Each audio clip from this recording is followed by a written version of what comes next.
নমস্কার, আরও একটি নতুন রেসিপির সাথে তানিয়াস রান্নাঘরে আপনাদের স্বাগত জানাই। পুরনো বন্ধুদের অসংখ্য ধন্যবাদ আমার পাশে থাকার জন্যে। নতুন বন্ধুদের স্বাগত জানাচ্ছি ভিডিওটি দেখার জন্যে।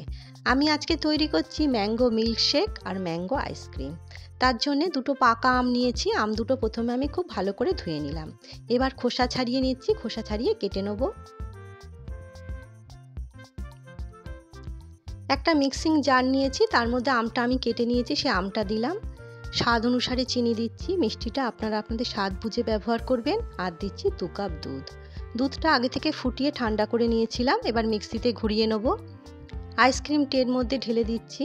দুটো পাকা আম দিয়ে আমি 6টা আইসক্রিম করব আর 1 গ্লাস মিল্কশেক করব। দুটো আইসক্রিম আমি কফি কাপেও জমাবো। কফি কাপে আইসক্রিম জমালে কি হয়, খুব সহজেই কিন্তু ওঠানো যায় আর দেখতেও কিন্তু বেশ ভালো লাগে।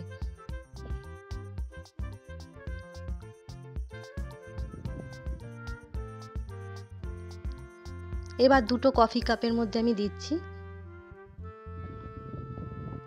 ভিডিওটা দেখে যদি আপনাদের ভালো লাগে তাহলে অবশ্যই লাইক, কমেন্ট, শেয়ার আর সাবস্ক্রাইব করবেন। যে সকল বন্ধুরা ফেসবুক থেকে দেখছেন তারা একটা লাইক দিয়ে অবশ্যই পেজটিকে ফলো করবেন।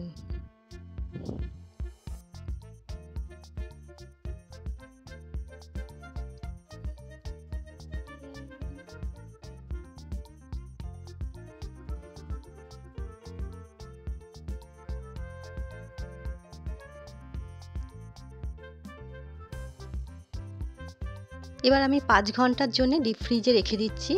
বাদবাকিটা আমি মিল্কশেক তৈরি করে নিলাম, একটা গ্লাসের মধ্যে ঢেলে নিচ্ছি।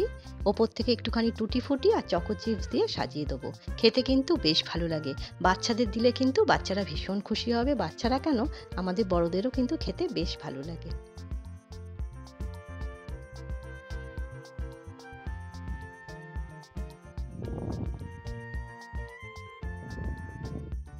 তৈরি হয়ে গেল ম্যাঙ্গো মিল্কশেক। এবার আইসক্রিমটা আমি বার করে নিলাম। 5 ঘন্টা হয়ে গেছে, আইসক্রিমটা খুব ভালো মতনই জমে গেছে। একটা বাটির মধ্যে জল নিয়ে আইসক্রিম ট্রেটা একটুখানি রাখলাম যাতে আইসক্রিমটা তুলতে সুবিধা হবে। কফি কাপের আইসক্রিমগুলো খুব সহজেই তুলে নেওয়া যায়।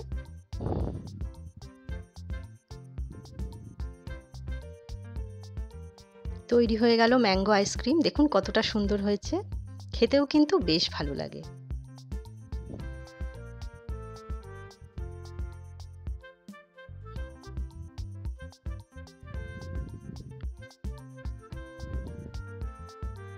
এই আইসক্রিমটাও তুলে নিচ্ছি।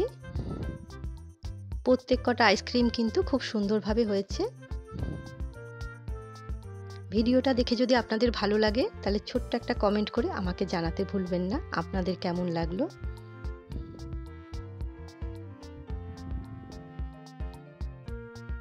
আজ তবে এই পর্যন্তই। দেখা হবে পরের একটি নতুন রেসিপির সাথে। সবাই সুস্থ থাকবেন, ভালো থাকবেন।